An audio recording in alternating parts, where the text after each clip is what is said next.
Huwag to, mga idol. Samahan nyo lang ako. Maglakad tayo. Ayan nga mga idol, medyo bilibilisan na nga natin kasi nga Lakas ng ulan ah. lumalakas na yung ulan. Yun.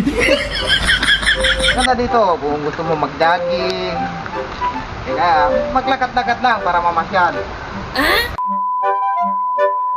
Ito nga po pala yung medyo famous na swimming pool dito.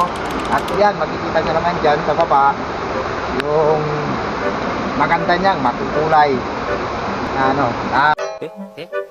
Kaya lang, medyo sarado to ngayon kasi nga kukulang yung tubig. Pero ngayon, medyo umulan na naman.